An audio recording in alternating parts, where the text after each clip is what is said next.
नमस्ते, welcome back at our YouTube channel Mahesh classes. आपका एक बार फिर से स्वागत है। आज हम कक्षा 10 विज्ञान पाठ 15 पृथ्वी की संरचना स्ट्रक्चर ऑफ द अर्थ के बारे में अध्ययन करेंगे। इससे पहले हम 18वां पाठ और 19वें पाठ के बारे में अध्ययन कर चुके हैं।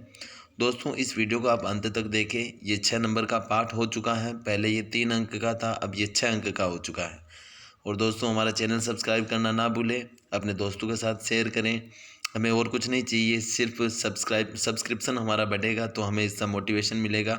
और आपको वीडियो कैसा लगा और इसमें क्या सुधार होने चाहिए, इसको आप हमें कमेंट बॉक्स में ज़रूर बताएं। तो शुरू करते हैं दोस्तों। 15th लेसन, पृथ्वी की संरचना। पृथ्वी की संरचना पृथ्वी जीवन की दृष्टि से खास क्यों है? ऐसा क्या रीज़न है जिसके कारण कि पृथ्वी पर जीवन उपलब्ध है? तो पहला है उसका अपने अक्ष पर 23.50 डिग्री झुकाव। दूसरा, अक्षीय व कक्षीय गति। अक्षीय व कक्षीय गति मतलब पृथ्वी अपनी दूरी पर रहकर स्वयं गति करती है और सूर्य के भी चारों ओर परिक्रमा करती हैं। पृथ्वी की उत्पत्ति की परिकल्पना, ज्वारीय विकास परिकल्पना या ग्रह की सिगार आकृति क्रम। पृथ्वी की संरचना। रासायनिक विज्ञान की विशेषताओं के आधार पर पृथ्वी को 3 परतों में विभक्त करते हैं। पहली जो परत है उसे भूपर्पट्टी कहा जाता है। ये ऊपरी परत है। इसे पृथ्वी की त्वचा भी कहते हैं। इस त्वचा पर असमतल कहीं पहाड़ है तो कहीं समंदर है। और दूसरा है भूतल। भूतल के अंतर्गत जलमंडल एवं स्थलमंडल, वायुमंडल स्थलमंडल में ही सम्मिलित है। 70% पृथ्वी का भूभाग जो है वो जल से घिरा हुआ है, 30% थल से है। जैवमंडल, वायुमंडल का वह भाग जिसमें जीवन पाया जाता है, जिसमें जलमंडल भी होता है एवं स्थलमंडल भी होता है, उसे जैवमंडल कहा जाता है। अब हम बात करते हैं दोस्तों आगे। भूपर्पट्टी पर वर्तमान में 29 विवर्तनिक प्लेटें हैं। ये 29 विवर्तनिक प्लेटों के अंतर्गत इस पृथ्वी को विभाजित किया गया है।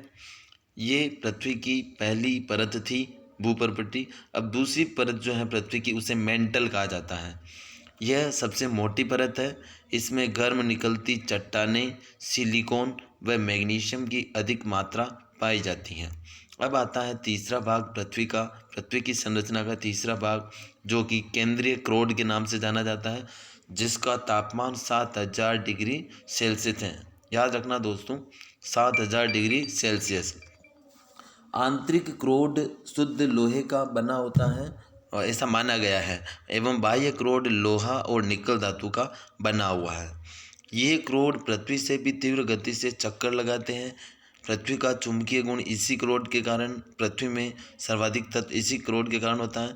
पृथ्वी में सर्वाधिक तत्व जो है वो सबसे ज़्यादा लोहा, फिर ऑक्सीजन एवं फिर अंत में सिलिकॉन होता है।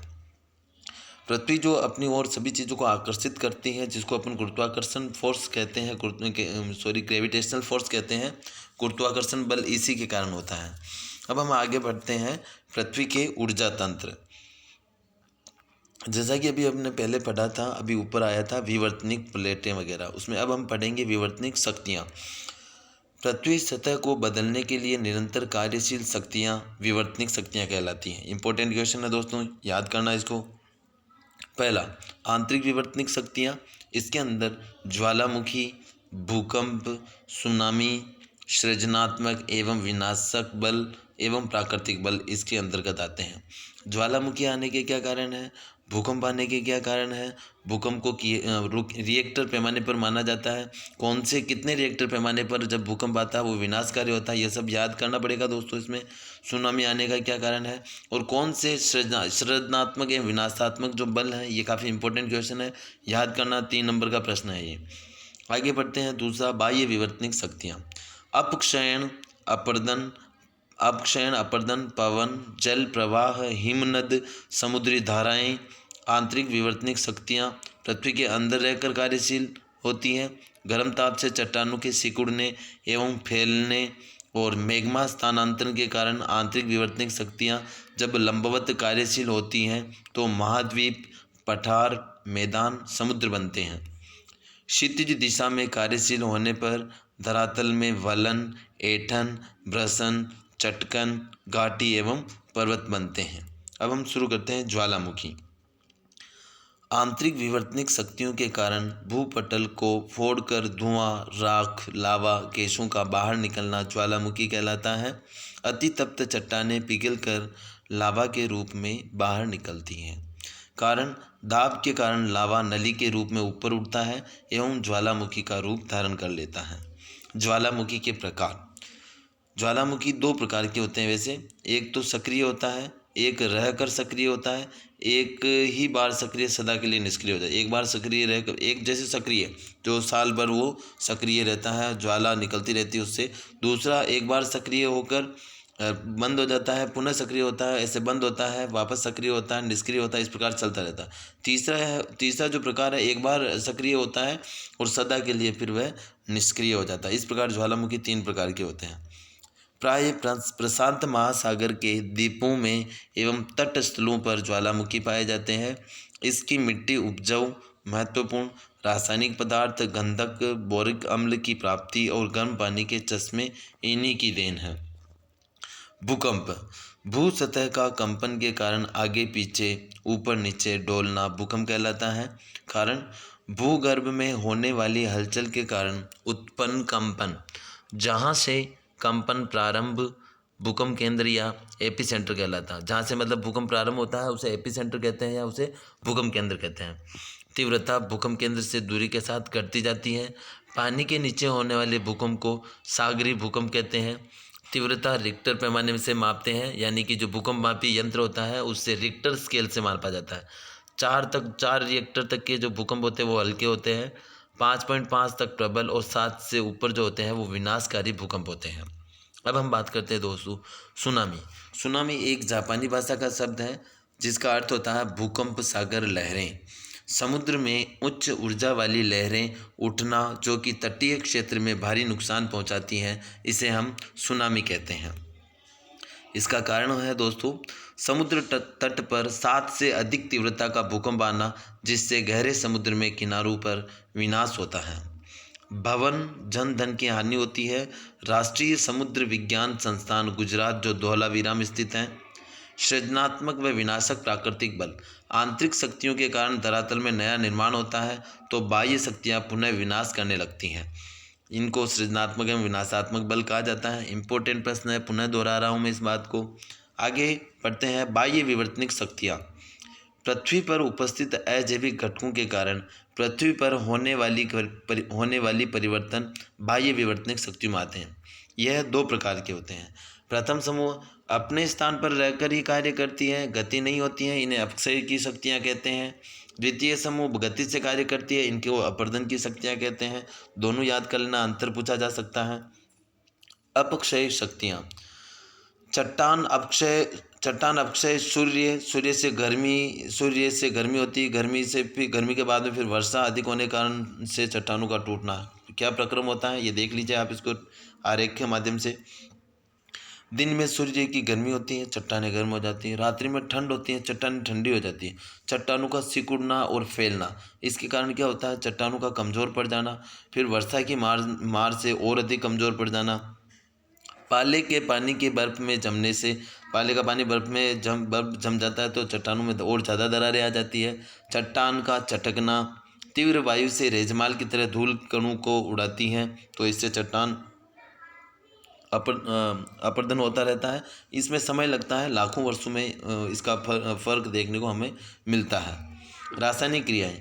ऑक्सीकरण, कार्बोनेटीकरण का जल अणु से जुड़ना, विलयीकरण आदि भी चट्टानों को कमज़ोर करते हैं। जैविक क्रियाएं। पेड़ पौधे मनुष्य भी अपक्षय करते हैं। पेड़ों की जड़ों चट्टानों में प्रवेश कर, पेड़ों की जड़ें होती हैं जो चट्टानों में प्रवेश कर वृद्धि करती हैं एवं चट्टानों को जोड़ने का कार्य करती है।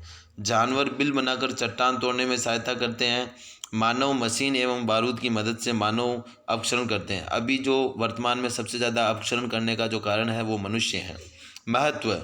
अपक्षरण शक्ति से बनी मिट्टी ही कृषि कार्य के लिए महत्वपूर्ण होती हैं, ये उपजाऊ होती हैं।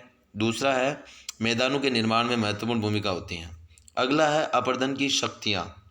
मृदा, जल, वायु व बर्फ अपने प्रवाह के साथ एक स्थान से दूसरे स्थान तक पदार्थों का परिवहन करते हैं, वहाँ जाकर जमा हो जाते हैं, कालांतर में धरातल का रूप ले लेते हैं। अगला टॉपिक है बहती वायु शक्ति। तेज गति से चलने वाली वायु अपक्षय एवं अपर्दन में महत्वपूर्ण भूमिका निभाती है। अधिक वायुदाब से कम वायुदाब की ओर वायु गति करती है। गतिशील वायु को पवन कहते हैं। मानसूनी हवाएं ऋतुओं के अनुसार हवाओं की दिशा बदलती रहती है, इन्हें मानसूनी हवाएं कहते हैं।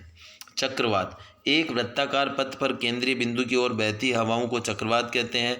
चक्रवात घेरा 400 से 3000 किलोमीटर तक होता है। घनघोर वर्षा, पेड़ पौधों का टूटना, कमजोर निर्माण रहना, जीवन बाधित आदि इसके कारण होता है। बहते पानी की शक्ति बाढ़ नदियों में अचानक जल की तीव्र प्रवाह एवं जल स्तर बढ़ने से विनाशक स्थिति बनती है। हिमनद ठंडे क्षेत्रों में वर्षा नहीं होती है, पानी हिमकणों के रूप में जमकर बरसता है, इसे हिमपात कहते हैं। हिमपात से बर्फ की मोटी परत जमा हो जाती है जो कि गुरुत्वाकर्षण के कारण नीचे की ओर खिसकने लगती है। हिम परत के बहने को हिमनद या ग्लेशियर कहते हैं। ग्लोबल वार्मिंग के कारण हिमनद कम बन रहे हैं जबकि अधिक पिघल रहे हैं, जिससे समुद्र का जल स्तर बढ़ रहा है। तटीय सागर, टापू, द्वीप जलमग्न हो रहे हैं। ग्लोबल वार्मिंग का जो कारण है कार्बन डाइऑक्साइड गैस का अधिक होना, CO2, NO2 और SO2 के कारण पृथ्वी का जो औसत तापमान लगातार बढ़ता जा रहा है, जिसके कारण ये ग्लोबल वार्मिंग बढ़ रही है।